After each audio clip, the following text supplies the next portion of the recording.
সুপ্রিয় দর্শক শ্রোতা, আমন্ত্রণ জানাচ্ছি লাইট হাউস কর্তৃক নিবেদিত আজকের বিশেষ টেলি ডায়লগ। আমাদের মূল প্রকল্প লাইট হাউসের একটা নতুন প্রকল্প, এটা আপনাদের কাছে নতুন নতুন তথ্য দিব। এটা সফল চাষিদের জন্য আমরা বিশেষভাবে যে আইসিটি প্রকল্প আমরা ডিজাইন করেছি, এবং এটা আইসিটি কীভাবে কৃষকদের কাছে আমরা নিয়ে যেতে পারি এবং কৃষকের ব্যবহার ত্বরান্বিত করতে পারি এবং তা কৃষককে কীভাবে উপকারে আনতে পারি আইসিটিকে, এই জন্য বিশেষ প্রকল্প লাইট হাউস গ্রহণ করেছে। এবং লাইট হাউস চায় যে অন্যান্য প্রকল্পের মতোই যারা পিছিয়ে পড়া জনগোষ্ঠী আছে, বিশেষ করে নারী প্রতিবন্ধী যারা কৃষিকাজে যুক্ত আছে, তাদের কীভাবে মূল্যায়ন করা যায় এবং তাদেরকে আরও সম্পৃক্ত করা যায়, তাদের সুবিধাদি কীভাবে বৃদ্ধি করা যায়, এই জন্য আমরা সকলের কাছে এই আলোচনাগুলো নিয়ে যাব এবং আপনারা সকলে কন্ট্রিবিউট করবেন। আমি এ পর্যায়ে আমাদের সাথে যারা এই আলোচনায় যোগদান করেছেন, আমি সকলকে অনেক কৃতজ্ঞতা ধন্যবাদ জানাচ্ছি। আমি পরিচিত করে নেই আমাদের সাথে যারা আসছেন। আমি একেবারে ডান পাশে আসছেন আমাদের ডক্টর আব্দুল মজিদ প্রামাণিক, পিএইচডি, উনি জয়েন্ট ডিরেক্টর RDA। আমার ডান পাশে আছে ফেরদৌসি ইয়াসমিন, যিনি সরকারের উপপরিচালক mass communication, department of agriculture. উনি কৃষি তথ্য নিয়ে কাজ করে। আমার বাম পাশে যিনি আমাদের বিশেষ অতিথি হিসেবে স্টুডিওতে আমন্ত্রিত হয়েছেন এবং উনি আসছেন আমাদের সাথে এবং মূল্যবান বক্তব্য রাখবেন, professor doctor Musammad Nur Mahal Akhtar Banu, department of entomology, faculty of agriculture, Sher-e Bangla বিশ্ববিদ্যালয়। সুপ্রিয় দর্শক শ্রোতা, আমাদের গেস্টের সাথে আপনাদেরকে পরিচয় করে দিলাম। আমরা লাইট হাউস কর্তৃক যে প্রকল্পটা গ্রহণ করা হয়েছে, এই প্রকল্পটার মূল নাম হলো আমাদের ICT base agriculture practice for rural area, এবং একই সাথে আমরা জেন্ডার বেস ভায়োলেন্সের যাতে নারী কৃষকরা যাতে অসুবিধার সম্মুখীন না হয়, সেই জন্য জেন্ডার বেস ভায়োলেন্স প্রতিরোধের জন্য আমরা এই প্রকল্পের মাধ্যমে আমরা কাজ করে যাচ্ছি। তো আমরা এই প্রকল্প সম্পর্কে একটু আগে ধারণা নেই যে লাইট হাউস এই প্রকল্পটা কীভাবে বাস্তবায়ন করছে। চলে দেখে আসি আমরা একটা ছোট্ট ভিডিও এই প্রকল্পটা সম্পর্কে, এরপরে আমরা আলোচনাটা শুরু করব। বাংলাদেশের অর্থনীতিতে কৃষি অত্যন্ত গুরুত্বপূর্ণ ভূমিকা পালন করে। আমাদের দেশের অধিকাংশ মানুষ খাদ্য নিরাপত্তা এবং গ্রামীণ উন্নয়নে অবদান রাখছে। আমাদের দেশের গ্রামীণ পর্যায়ে ইন্টারনেট এবং স্মার্টফোনের ব্যবহার বৃদ্ধি পেয়েছে, যদিও তা যোগাযোগ এবং বিনোদনের মধ্যে সীমাবদ্ধ রয়েছে। আমাদের কৃষকরা স্মার্টফোন এবং ইন্টারনেট ব্যবহার করে কিভাবে আধুনিক কৃষি কলাকৌশল, কৃষি তথ্য শিখতে পারবেন, এই বিষয়ে তাদের যথেষ্ট দক্ষতার অভাব রয়েছে। আমাদের কৃষকরা যেন একটি আধুনিক এবং তথ্য প্রযুক্তিতে দক্ষ স্মার্ট কৃষক হতে পারে, এই লক্ষ্যে লাইট হাউস একটি প্রকল্প গ্রহণ করেছে, যা ইন্টারনেট ফাউন্ডেশন সোসাইটির অর্থায়নে বগুড়া জেলার কাহালু এবং নাটোর জেলার সিংড়া উপজেলায় বাস্তবায়ন হচ্ছে। এই প্রকল্পটির নাম sustainable ICT based agriculture practices for farmers and reduction of gender based violation for women farmers, যা বাংলায় কৃষকদের জন্য প্রযুক্তিভিত্তিক ও টেকসই কৃষি পদ্ধতি উদ্ভাবন এবং নারী কৃষকদের জেন্ডার ভিত্তিক সহিংসতা হ্রাস। এই প্রকল্পটি কৃষকদের তথ্য ও যোগাযোগ প্রযুক্তি, যেমন mobile app, online portal, social media, SMS, call centre, Facebook Messenger, chatbot ও প্রশিক্ষণের মাধ্যমে উন্নত চাষ পদ্ধতি ও কৃষি উৎপাদন সম্পর্কিত তথ্য তাদের কাছে পৌঁছানোর মাধ্যমে তাদের জীবিকা উন্নত করা এবং নারী কৃষকদের লিঙ্গভিত্তিক সহিংসতা হ্রাস করার লক্ষ্যে কাজ করছে। এই প্রকল্পে 100 জন প্রশিক্ষিত স্বেচ্ছাসেবক তৈরি করা হয়েছে, যারা 1000 জন কৃষকদের উন্নত চাষ পদ্ধতি জানার ব্যাপারে সহযোগিতা করবে। স্বেচ্ছাসেবকদের বিভিন্ন তথ্য জানা ও কৃষকদের দেখানোর জন্য ট্যাব প্রদান করা হয়েছে। আধুনিক ও উন্নত চাষ পদ্ধতি ও কৃষি উৎপাদন সম্পর্কিত তথ্যবহুল ভিডিও কন্টেন্ট তৈরি করা হচ্ছে।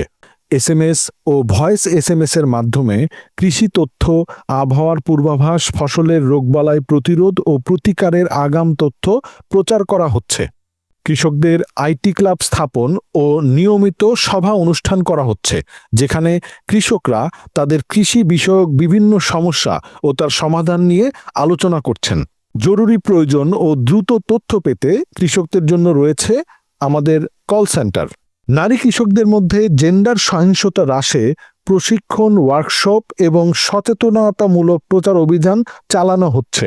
সফল চাষী প্রকল্পের সাথে যে 1000 জন কৃষক যুক্ত আছেন, তারা দিনে দিনে তথ্য প্রযুক্তির পরিপূর্ণ ব্যবহার শিখছেন এবং এর মাধ্যমে নিজেরা স্মার্টফোন ব্যবহার করে আধুনিক চাষ পদ্ধতি সম্পর্কে জানতে এবং জানাতে পারছেন। আমাদের লক্ষ্য 1000 জন মডেল কৃষক তৈরি করা, যার মাধ্যমে আধুনিক চাষ পদ্ধতি এবং তথ্য প্রযুক্তির পরিপূর্ণ ব্যবহার শিখতে পারবেন এবং দেশকে খাদ্যে স্বয়ংসম্পূর্ণতা অর্জনের জন্য কাজ করতে পারবেন। আমরা জানি যে বাংলাদেশে কৃষি আমাদের একটা ব্যাকবোন এবং কৃষি আমাদেরকে শক্তি যোগাচ্ছে। কৃষি আমাদেরকে যে মূল ফুড সাপ্লাই এবং আমাদের যে সক্ষমতা, আমাদের যে বৈদেশিক মুদ্রা অর্জন এবং আমাদের যে সমৃদ্ধি কৃষির উপরে মোস্টলি আমাদের নির্ভরশীল। তো সেই কৃষি আমাদেরকে যে জন্য এখন সব কিছুই আমাদের নজর দিতে হচ্ছে কৃষিকে কীভাবে আধুনিকায়ন করা যায়, কৃষি কীভাবে আইসিটিকে আমরা কীভাবে কৃষির সাথে সম্পৃক্ত করতে পারি এবং নতুন নতুন যে পদ্ধতি এবং যে টেকনোলজি আসছে সেটা আমরা কৃষিতে কীভাবে সম্পৃক্ত করতে পারি, ব্যবহার উপযোগী করতে পারি। সেজন্য আমরা এই আলোচনায় আমরা এই বিষয়গুলো নিয়ে আসতে চাই। আরডিএর আমাদের যুগ্ম পরিচালক মহোদয় আছেন প্রফেসর ডক্টর আব্দুল মজিদ, ওনাকে আমি আমন্ত্রণ জানাচ্ছি যে আরডিএ এই আধুনিক কৃষি পদ্ধতি কীভাবে কৃষকরা অ্যাডাপ্ট করছে এবং কোন পর্যায়ে আছে বাংলাদেশ, সেটা যদি একটু আলোকপাত করেন। হ্যাঁ, ধন্যবাদ আপনাকে। সেই সাথে লাইট হাউসকে যে এরকম একটা আয়োজন করার জন্য, লাইট হাউসের যে সাস্টেনেবল এগ্রিকালচার ডেভেলপমেন্ট এই প্রজেক্টের আওতায় সফল চাষি এই প্রোগ্রামের আওতায় এই প্রকল্পটি আজকের এই ডায়লগ। তো এই জন্য আমি উপস্থিত এখানে আমাদের 3 জন আমরা আলোচক রয়েছি এবং সাথে আপনাকে সবাইকে স্বাগত জানাচ্ছি। সেই সাথে পল্লী উন্নয়ন একাডেমির পক্ষ থেকে টেন বাংলাকে অভিনন্দন জানাচ্ছি। যেহেতু পল্লী উন্নয়ন একাডেমি 1974 সালে প্রতিষ্ঠার পর থেকে পল্লীর বিভিন্ন উন্নয়ন নিয়ে গবেষণা করে থাকে, তো তারই ধারাবাহিকতায় পল্লী উন্নয়ন একাডেমি মেকানাইজেশন, যে কথাটি বলেছেন, মেকানাইজেশন এবং আইসিটি, এই দুটো বিষয় নিয়ে মূলত আপনি কথা বলার চেষ্টা করেছেন। আমরা জানি, আমি যদি পিছনের দিকে তাকাই তাহলে 2000 সাল থেকে যদি ধরি তাহলে আমাদের বাংলাদেশে কিন্তু পুরাতন যে কৃষি প্রযুক্তি ছিল অর্থাৎ ট্রেডিশনাল কৃষি প্রচলন ছিল। তারপরে 2004 সালের পরে ধীরে ধীরে মেকানাইজেশন শুরু হয়।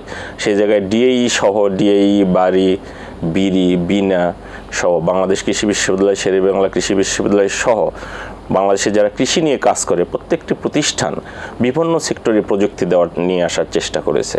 তারই ধারাবাহিকতায় পল্লী উন্নয়ন একাডেমি বগুড়া 2016 সালে একটি প্রকল্প নিয়েছিল, যেটাকে আমরা বলি যে মেকানাইজেশন প্রজেক্ট। সমবায় ভিত্তিতে মেকানাইজেশন হবে। সেই জায়গায় আমরা 3টি কম্পোনেন্টকে হাতে নিয়েছিলাম। একটি হচ্ছে আপনারা জানেন, বিশেষ করে ভারতে বিখ্যাত এসআরআই মেথড, সিস্টেম রাইস ইন্টেন্সিফিকেশন। আরেকটি ছিল আইল পদ্ধতিতে, যে কোনো ফসল আইল পদ্ধতিতে চাষ হবে। আরেকটি বিষয় ছিল এডব্লিউটি। তো সেই জায়গায় এই গবেষণা থেকে আমরা যে ফলাফলটি পেয়েছি সেটি হচ্ছে যে কৃষক যদি এই 3টি টেকনোলজি সমন্বিতভাবে মেকানাইজেশন অর্থাৎ যান্ত্রিকীকরণ করে ব্যবহার করে তাহলে আমরা দেখেছি 30% তাদের কস্ট রিডিউস হয়, অর্থাৎ কম খরচ হয়। এবং ফলনের কথা যদি বলি, সিস্টেম রাইস ইন্টেন্সিফিকেশন, আপনারা জানেন এই মেথডে চারা উৎপাদন করতে হয় হচ্ছে একটা ট্রের ওপরে অথবা পলিথিনের ওপরে। এখানে 15 থেকে 20 দিনের চারা আমরা রোপণ করি।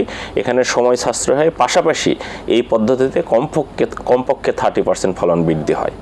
তাহলে মেকানাইজেশনের কথায় যদি আসি, এভাবে যদি চারা রোপণের পরে আমরা যখন মেকানাইজেশন, আমরা এখন বাংলাদেশে দেখছি হারভেস্টার এবং চারা রোপণের জন্য ট্রান্সপ্লান্টার, এই ট্রান্সপ্লান্টার দিয়ে যখন চারা আমরা রোপণ করব তখন কিন্তু অবশ্যই এই সিস্টেম, এই যে এসআরআই মেথডে চারা প্রোডাকশন করতে হবে, না হলে সে ট্রান্সপ্লান্টার দিয়ে চারা রোপণ করা যাবে না।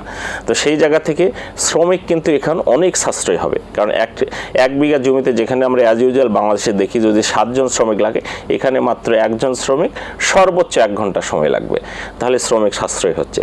তো এই জায়গা থেকে মেকানাইজেশন যদি আমরা করি তাহলে উৎপাদন বৃদ্ধি পাবে, পাশাপাশি আমাদের যখন উৎপাদন খরচ কমে যাবে কৃষক লাভবান হবে। এবং শ্রমিক যে সাশ্রয় হলো, এই শ্রমিকটাকে আমরা কোথায় নিয়ে যাব আমাদের এখন এই চিন্তাটি করতে হবে। অর্থাৎ আমার যেটা পরামর্শ যে এই মেকানাইজেশনের ফলে শ্রমিকদের যে সাশ্রয় হবে এটাকে আমরা কৃষির যে প্রজেক্টগুলো রয়েছে অথবা কৃষি প্রযুক্তি, কৃষি ইন্ডাস্ট্রি অথবা ইকোনমিক জোন করে তাদেরকে রিজনালভাবে তাদেরকে কাজে লাগাতে পারি আমরা। ইনশাল্লাহ। আপনাকে ধন্যবাদ। তথ্য ও প্রযুক্তির যে ব্যবহার, এইটা আমাদের গভর্নমেন্ট কিভাবে এটা গুরুত্ব দিচ্ছে এবং গভর্নমেন্ট কিভাবে এটাকে প্রমোট করছে, এই জন্য আমি আলাপ করার জন্য আমন্ত্রণ যাচ্ছি মিস ফেরদৌসী ইয়াসমিন মহোদয়কে, সরকারি উপপরিচালক মাস কমিউনিকেশন, এগ্রিকালচার ডিপার্টমেন্ট। আপনি কি এটা মনে করেন যে আমাদের সরকার যথাযথ পদক্ষেপ নিয়েছে কিনা, এটা যদি একটু দর্শকের উদ্দেশ্যে বলতেন। ধন্যবাদ। প্রথমে আমি লাইট হাউস এবং টিভি চ্যানেলকে ধন্যবাদ জানাচ্ছি। আপনাদের যে প্রকল্প নিয়েছেন এটাই ভবিষ্যতের কথা বলে দিচ্ছে, কারণ এখানে অনেক কিছুই এসেছে যেটা আইসিটি বেসডই হবে এবং 2050 সালে যে প্ল্যান নেওয়া হচ্ছে সেটার রিফ্লেকশন হিসেবে আমি ধরব। আমি প্রথমে বলবো যে এই তথ্য প্রযুক্তির যে তথ্যগুলা সাধারণত কৃষকদের মাঝে পৌঁছায় ইলেকট্রনিক্স মিডিয়ার মাধ্যমে, প্রিন্টিং মিডিয়ার মাধ্যমে, আইসিটির মাধ্যমে, বিভিন্ন ধরনের ফেয়ার হচ্ছে, মেলা হচ্ছে, ট্রেনিং হচ্ছে, সেগুলোর মাধ্যমে হয়। প্রিন্টিং মিডিয়ার মাধ্যমে যেমন ধরেন হয়তো পেপারে অনেক কিছু ইনফরমেশন পাচ্ছে, পাশাপাশি যেমন লিফলেট আছে, লিফলেটগুলো বিভিন্ন ধরনের জাত পরিচিতি, প্রযুক্তি, বাজারজাতকরণ কিভাবে করতে হবে, প্রসেসিং কিভাবে করতে হবে, এইসবগুলো প্রিন্ট মিডিয়ার মাধ্যমে আমরা লিফলেটের মাধ্যমে কৃষকের দোরগোড়ায় পৌঁছে দিচ্ছি। অন্যদিকে যেটা আছে ইলেকট্রনিক মিডিয়ার মাধ্যমে আমরা যেমন রেডিওর প্রোগ্রাম হয়, টেলিভিশনেও কৃষি বিষয়ক অনুষ্ঠানগুলো হচ্ছে। এছাড়া কমিউনিটি রেডিওর মাধ্যমে এলাকাভিত্তিক যে অনুষ্ঠানগুলো হচ্ছে, আমার মনে হয় যে আশেপাশে কৃষকরা বেশ জনপ্রিয়। আমাদের যে উপজেলা লেভেলে অনেক ধরনের কৃষক গ্রুপ আছে, বিভিন্ন প্রকল্পের মাধ্যমে কৃষক গ্রুপ করা হয়েছে। সেখানে বিভিন্ন ইলেকট্রনিক্স ডিভাইস দেওয়া আছে, যেমন ল্যাপটপ আছে, তারপরে ট্যাব দেওয়া হয়েছে, মোবাইল দেওয়া হয়েছে। যেমন এআইসিসির কথা বলবো, আমাদের কৃষি তথ্য সার্ভিসের কিছু 499টি সেন্টার আছে, ফিয়াট সেন্টার আছে কৃষি সম্প্রসারণ অধিদপ্তরে। আরও অনেক ধরনের গ্রুপ আছে যারা একসাথে কৃষকের তত্ত্বাবধানে এই কাজগুলো হয়। সেখানে ধরেন যে একজন কৃষক যদি আসে, তার জমির খাজনা দিবে বা অন্য ধরনের যেসব তথ্য চাচ্ছে সেগুলো তথ্য পেয়ে থাকে। সরকার এই ভর্তুকির মাধ্যমে একটা সুবিধা দিয়েছে, ওটা কল ব্যাক করে তাদেরকে ইনফরমেশন দেওয়া হচ্ছে এবং এটা মনিটরিং করার জন্য মাসে একবারও র্যান্ডম ওয়াইজ কৃষকদের ফোন দেওয়া হয় যে কিভাবে কাজ করছে। আমাদের এখানে আরও ওয়েবসাইটে যেসব একটা ইউটিউব চ্যানেল আছে, সেই চ্যানেলগুলোতে বিভিন্ন ধরনের ডকুমেন্টারি প্রচার করা হয়। যেমন নতুন কোনো জাত বের হলো, সেটার ডকুমেন্টারি থাকে, সেটা ফিলার হিসেবে, ডকুমেন্টারি হিসেবে অথবা নাটকের আকারেও প্রচার করা হয়। সেগুলো আমরা ইউটিউবে প্রচার করি। আমাদের কৃষি তথ্য সার্ভিসের একটা ইউটিউব চ্যানেল আছে, সেখানে সব ধরনের ডাটা পাওয়া যায়। এছাড়া আমাদের ওয়েবসাইটে ইবুক নামের একটা অপশন আছে, যেখানে বিভিন্ন ধরনের তথ্য প্রযুক্তি সম্পর্কিত কৃষি মন্ত্রণালয়ের আন্ডারে যেসব সংস্থা আছে সব ধরনের ইনফরমেশন পাওয়া যায়। আমাদের বাংলাদেশ টেলিভিশনে কিছু প্রোগ্রাম ব্রডকাস্ট করা হয়, সেগুলো ইউটিউবের মাধ্যমে দেখা যায়। তো আমার মনে হচ্ছে যে সরকার বিভিন্ন উদ্যোগ নিয়েছে, বিভিন্ন ধরনের সেন্টার তৈরি করেছে, যেখান থেকে আইসিটির মাধ্যমে, এসএমএসের মাধ্যমে, টিভি স্ক্রলের মাধ্যমে ধরেন হঠাৎ করে বন্যা হলো, সেই সংবাদটা পেয়ে যাচ্ছে মেসেজের মাধ্যমে। তারপরে হঠাৎ করে বন্যা হলে সেখানে বিভিন্ন ধরনের যে ভর্তুকি পাবে সেই ইনফরমেশনটাও পাচ্ছে, কিন্তু হয়তো ফোনের মাধ্যমে অথবা বিভিন্ন লিফলেটের মাধ্যমে, এগুলোর মাধ্যমে প্রচার করা হচ্ছে। ধন্যবাদ আপনাকে। প্রফেসর নূর মহল আমাদের সাথে আছেন। আমি আপনার কাছে জানতে চাই যে আপনি যে শিক্ষক মানুষ হিসেবে এটা বলতে আমরা জানতে চাই যে বিশ্বে আপনার আইসিটির ব্যবহারটা এগ্রিকালচার সেক্টরে কী রকম মাত্রায় বেড়েছে এবং সেই তুলনায় আমরা বাংলাদেশ কি একইভাবে যাচ্ছি আমরা, নাকি আমাদের গতি পিছনে আছে, নাকি আমাদের আরও অ্যাডিশনাল ইনপুট নেওয়া দরকার? আপনি তো ছাত্রদেরকে সারাক্ষণ এগুলো শিখাচ্ছেন, আপনার কাছ থেকে জানতে চাই যে আপনার এই পরিবর্তনটা আমরা কি বিশ্বের সাথে সমতলে যাইতে পারছি কিনা? হ্যাঁ, ধন্যবাদ আপনাকে। সেই সাথে ধন্যবাদ জানাচ্ছি লাইট হাউসকে এবং এটিএন বাংলা চ্যানেলকে আমাকে এখানে আমন্ত্রণ জানানোর জন্য। যে আপনি যে প্রশ্নটা করেছেন যে আইসিটিতে বিশ্বে যেভাবে এগোচ্ছে আমরা সেভাবে এগোতে পারছি কিনা, আমি মনে করি যে এখনও পার্থক্য রয়েছে। সারা বিশ্বের উন্নত দেশগুলোতে যেভাবে আইসিটির ব্যবহার হচ্ছে, সেক্ষেত্রে কিন্তু আমরা অনেক পিছিয়ে আছি। যেমন সারা বিশ্বে, যেমন আমি যেহেতু কীটপতঙ্গ নিয়ে পড়াই, আমি এন্টোমোলজিস্ট, আমি সেই ইনসেক্টের ক্ষেত্রে বলবো, যেমন এখন আমাদের দেশেও শুরু হয়েছে মাত্র, যেমন কিছু ডিভাইস আছে, আমি জমিতে ড্যামেজ লেভেল কেমন, ইনসেক্টের প্রকোপটা কেমন, সেটা ওই ডিভাইসের মাধ্যমে কিন্তু শনাক্ত হয়। এটা ক্ষেতেই বসানো থাকে, একজন কৃষক সে ঘরে বসেই বুঝতে পারবে তার ক্ষেতে কী কী ইনসেক্ট আছে এবং সেই ইনসেক্টের পরিমাণটা কেমন, সেই মাত্রাটাও সে বুঝতে পারবে। এবং আমাদের ইনসেক্ট যখন কোনো জমিতে আক্রমণ করে, তখন তার একটা নির্দিষ্ট মাত্রা থাকে। আমরা একদম কীটপতঙ্গ যখন আক্রমণ করবে, তখনই কিন্তু আমরা পেস্টিসাইড কিংবা কীটনাশক ব্যবহার করতে বলি না। আমাদের মানে কিছু কীটপতঙ্গকে আমরা সব সময় মাঠে ছেড়ে দেওয়ার কথা ভাবি। আসলে এখন এই আধুনিক বিশ্বে থিমটা অনেকটা চেঞ্জ হয়েছে। আমরা কিন্তু এখন সরাসরি বলি না যে কীটপতঙ্গকে মেরে ফেলো, আমরা বলি যে এটাকে মিটিগেট করো, এটাকে ম্যানেজ করো। আমার কিছুটা কীটপতঙ্গ যদি আমার মাঠে থাকে, তাহলে কি হবে, আমার যে ইকোলজিক্যাল ভারসাম্য সেটা মেনটেন হবে। এজন্য তাদের যে উন্নত মানের ডিভাইসগুলো রয়েছে, এটা কিন্তু একদম নির্দিষ্ট করে বলে দেয় যে কোন পর্যায়ে এসে ইনসেকটিসাইডটা প্রয়োগ করতে হবে বা কীটনাশকটা প্রয়োগ করতে হবে। ঘরে বসে একজন কৃষক খুব ভালোভাবে মাঠে না যেয়ে এটা বুঝতে পারে যে কোন পর্যায়ে এসে একটা থ্রেশহোল্ড লেভেল থাকে কীটপতঙ্গের একটা পরিমাণের, সেই পরিমাণে গিয়ে তাকে এই কীটনাশকটা ব্যবহার করতে হয়। তো একজন কৃষক যদি ঘরে বসে এই জিনিসটা জানতে পারে, তাহলে তার কাছে কিন্তু এই কীটপতঙ্গকে কন্ট্রোল করা কিংবা ম্যানেজ করা খুবই ইজি হবে, যেটা আমাদের দেশের কৃষকরা এখনও পারছে না। আরও অনেক এক্সাম্পল আছে, যেমন হারভেস্টিংয়ের ক্ষেত্রে ওরা যে উন্নত মানের প্রযুক্তিগুলো ইউজ করে, সেটা কিন্তু আমরা করতে পারছি না।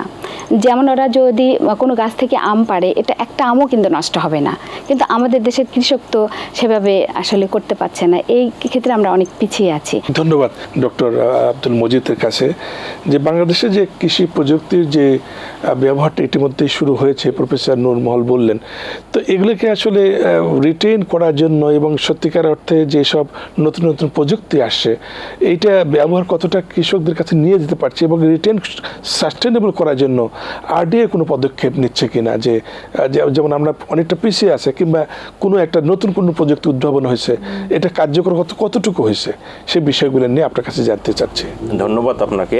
আমাদের প্রফেসর ম্যাডাম খুবই যৌক্তিকভাবে বলেছেন যে বাংলাদেশে আসলে প্রতিরোধ করতে হবে কীটনাশক। তো আমি যে কথাটি বলছি, পল্লী উন্নয়ন একাডেমি বগুড়া খুব রিসেন্টলি একটি প্রকল্প বাস্তবায়ন করছে, যেটার মূল থিম হচ্ছে আইওটি বেস। তো আইওটি বেস আমরা জানি এটা ক্লাইমেট ট্রাস্ট ফান্ডের আওতায়। এই সফল সেচে এই প্রোগ্রামেও কিছুটা এরকম রয়েছে যে বিভিন্ন অ্যাপসের মাধ্যমে কৃষক কিভাবে ন্যায্য মূল্য পাবে, অথবা কোথায় ভালো ফসল মানে বীজ পাওয়া যাবে অথবা সার পাওয়া যাবে, এগুলো।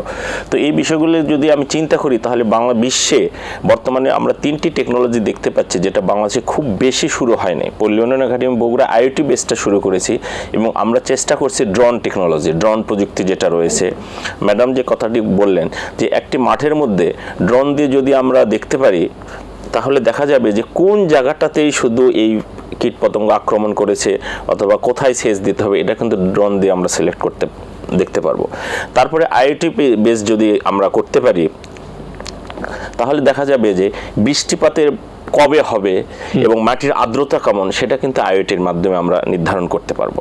তাহলে কি হবে যে সেই অনুযায়ী ওই জমিতে সেচ দেওয়া, এখানে ইরিগেশন সেভ হবে, পাশাপাশি অন্যান্য যে ইয়েটা কৃষকের সুবিধা হবে। এবং লাস্ট যেটা আমরা বলছি যে এআই, যেটা আর্টিফিশিয়াল ইন্টেলিজেন্স আমরা বলছি, এটা কিন্তু আরও লেটেস্ট টেকনোলজি। তো সেই জায়গাতে এআইটা কি করবে, আমাদের ম্যাডাম যেটা বললেন যে কীটপতঙ্গ কোন পাতায় ধরছে, এই পাতার ছবি যদি আমরা এআইকে দিতে পারি, তাহলে এআই কিন্তু এর সাজেশন দিয়ে দেবে এবং বলবে যে কি করছে। তাহলে কি হবে যে আমরা কৃষকরা ইচ্ছা মতো কেমিক্যাল ইউজ করছে, পেস্টিসাইড ইউজ করছে, এটার কিন্তু ব্যবহার অনেক কমে যাবে। এই জায়গাতে পল্লী উন্নয়ন একাডেমি চেষ্টা করছে, যেহেতু আমরা ছোট্ট প্রতিষ্ঠান গবেষণা করি, তো আমরা এই পদ্ধতিগুলো দেখছি যে চীন, জাপান বিশেষ করে এরা এটাতে খুব এগিয়ে গিয়েছে এবং ভারতও 2টি প্রভিন্সে এটা কিন্তু এআই কিন্তু তারা ইউজ করছে। এর ফলে দেখা যাচ্ছে যে বিশেষ করে পেস্টিসাইড, ইরিগেশন এই লাইনগুলোতে খুব ডেভেলপ করছে। তো এই জায়গা থেকে আমি যারা গবেষক রয়েছেন তাদেরকে আহ্বান রাখবো যে আমরা যেহেতু এই টেকনোলজিটি বিশ্বে স্বীকৃত অলরেডি, আইওটি, এআই এবং ড্রোন টেকনোলজি। এই ড্রোন টেকনোলজি দিয়েও আমরা কিন্তু এই রেমেডি নিয়ে আসতে পারি। বিশেষ করে বনায়নের ক্ষেত্রেও ড্রোন টেকনোলজি ব্যবহার করতে পারি। কেমিক্যাল পেস্টিসাইড ইউজের ক্ষেত্রে এক্ষেত্রে শ্রমিক সাশ্রয় হবে, আবারও বলছি। তো এভাবে পল্লী উন্নয়ন একাডেমি চেষ্টা করছে যে পল্লীর মানুষের জন্য কিছু করার। যে ওনারা একটা উদ্ভাবন করলো, এটা সাজেশন দিল আরডিএ, কিন্তু এইটা তো বাস্তবায়ন করতে হবে সরকার এবং আমরা কমিউনিটির লোক। আপনি কি মনে করেন যে এই যে উদ্ভাবনগুলো ওনারা করছেন, ম্যাডামও বললেন, আপনাদের কোনো আইডিয়া আছে কিনা, সরকার কি ভাবছে? আসলে আমাদের আদিকালের কৃষির কথা যদি ভাবি, সেটা ছিল খোরপোশ থেকে এখন দেখেন কৃষক আগে কি করত, যখন তার মাঠের সমস্যা থাকতো তখন কৃষি অফিসে যেত, কিন্তু এখন মাঠে বসেই উনি কিন্তু ফোন দিচ্ছে, কারণ টেকনোলজি তার হাতে চলে গেছে। ফোন দিয়ে হয়তো ফোন ব্যাংকিংয়ে ফোন কল সেন্টারে ফোন দিচ্ছে। আমাদের মিনিমাম দিনে এই 2টা শিফট মিলে গড়ে 400টা কল আসে। তো 400 জন কৃষক যদি প্রতিদিন কল দেয়, যেহেতু আমাদের লিমিটেশন আছে, মাত্র 5টা আছে, লাইন আছে, 5টা লাইন আছে। সো সেই ক্ষেত্রে দেখা যাচ্ছে যে ওইটা 400 কিন্তু আমার কাছে মনে হচ্ছে খুব একটা বেশি না, কিন্তু সাফিসিয়েন্ট না। এটা যদি এটা একটা পাইলট বেসিসে দেখা হচ্ছে, আস্তে আস্তে ওইটা সংখ্যা বাড়বে। সো এখানে কিন্তু কৃষকরা অ্যাডাপ্টেশন করতে পারছে।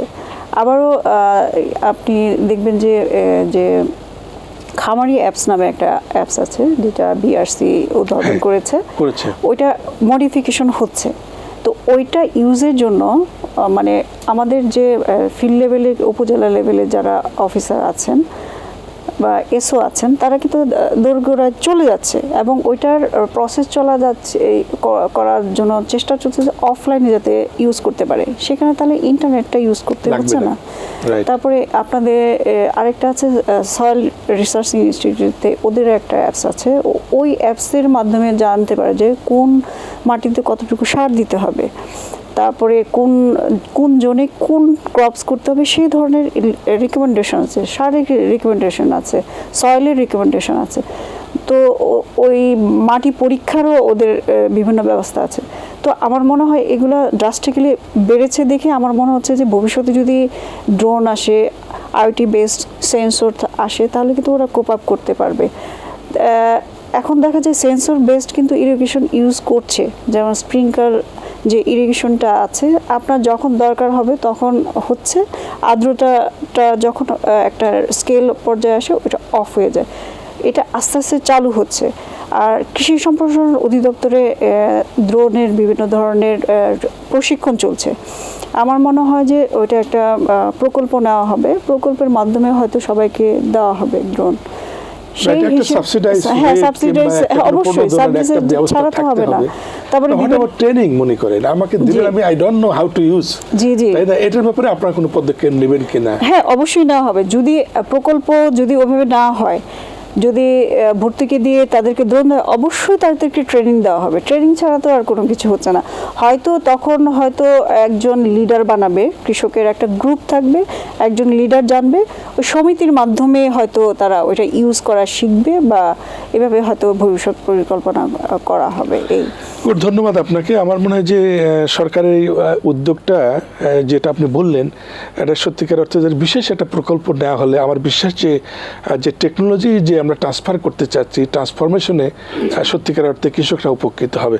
আপনাকে ধন্যবাদ। আমি আমাদের যে প্রফেসর মহোদয় আছেন, নূর মহল ম্যাডাম আছেন, আমি তার কাছে এই বিষয়টা একটু নিয়ে যেতে চাই। এইভাবে যে এই উদ্যোগগুলো নেওয়া হচ্ছে, এর সাথে একটা বিষয় আমাদের সাথে নতুন করে যে একটা ইস্যু আসছে, যে ক্লাইমেট চেঞ্জ, বিশেষ করে জলবায়ু পরিবর্তনের ফলে কিন্তু আমাদের কৃষি চেঞ্জ হচ্ছে, আমাদের আচরণ চেঞ্জ হচ্ছে, ক্লাইমেট চেঞ্জ হচ্ছে, সামগ্রিকভাবে যে ক্রপসের প্যাটার্ন চেঞ্জ হচ্ছে। তো এগুলো নিয়ে আপনারা যে এই টেকনোলজির সাথে সাথে এই জলবায়ু পরিবর্তন ইস্যুটাকে নিয়ে আপনার ইউনিভার্সিটিকে আপনারা ভাবছেন কিভাবে কৃষকদেরকে রেজিলিয়েন্ট করা যায়, এই জলবায়ু পরিবর্তনের সাথে কীভাবে তারা অ্যাডাপ্ট করবে, আপনার ক্রপস বলেন কিংবা কৃষকের বিহেভিয়ারটা বলেন, টেকনোলজি ব্যবহার বলেন, এগুলো নিয়ে আপনারা কিছু ভাবছেন কিনা? ধন্যবাদ। ক্লাইমেট চেঞ্জ এখন বর্তমান সময়ে একটা হট ইস্যু এটা, কারণ ক্লাইমেট আগে আমরা যেমন যখন আমরা ছোট ছিলাম দেখা গেছে যে ফসলের কাছাকাছি হয়তো বা অনেকের যাওয়ার ওরকম সুযোগ হয়নি। আমরা ছোটোবেলায় তো আর এগ্রিকালচারিস্ট ছিলাম না, তখন হয়তো পোকামাকড় ওইভাবে চিনতাম না। তারপরেও যতটুকু আমরা গিয়েছি গ্রামে, যখন দেখেছি ইনসেক্ট, আমি যেহেতু ইনসেক্ট পড়াই, বারবার ইনসেক্টের নামই চলে আসছে। ইনসেক্ট সহজে দেখা যায়, রোগও একটা আছে যেটা ফসলের খুবই ক্ষতি করে।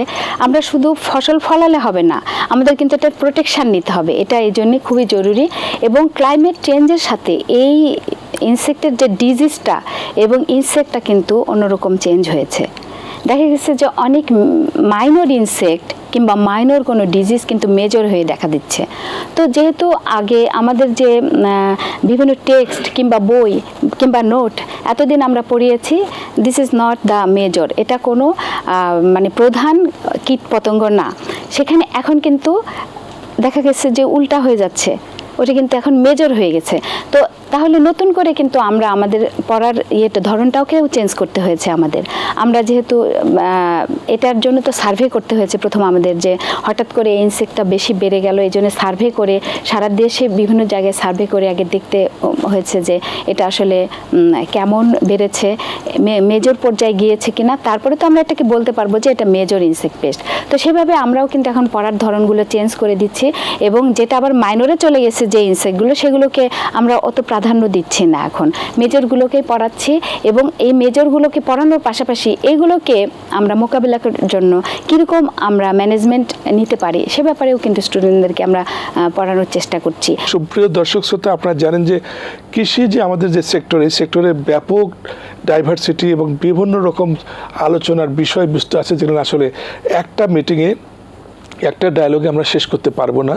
তো আমরা মোটামুটি আজকে যে আলোচনাটা নিয়ে আসলাম আপনাদের কাছে, যে কৃষিতে প্রযুক্তির ব্যবহার কীভাবে হচ্ছে, এবং এটা করার জন্য যে সরকারের যে বিভিন্ন উইং আছে, সরকারের অধিদপ্তর আছে, তারপরে গবেষণা প্রতিষ্ঠান আছে RDA, এবং ইউনিভার্সিটি আছে।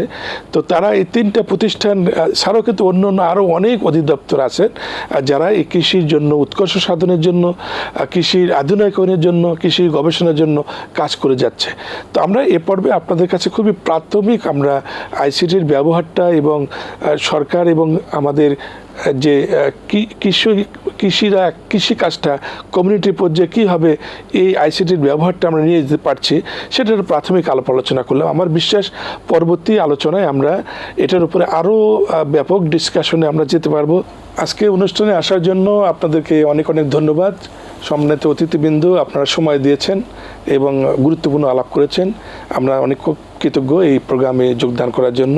এবং সুপ্রিয় দর্শক শ্রোতা, যারা আপনারা আমাদের সাথে এতক্ষণ ছিলেন, আমাদের মূল্যবান এই ডিসকাশনগুলো শুনলেন, এবং আমরা আপনাদেরকে আন্তরিক অভিনন্দন এবং কৃতজ্ঞতা জানাচ্ছি আমাদের সাথে থাকার জন্য। ধন্যবাদ আপনাদেরকে।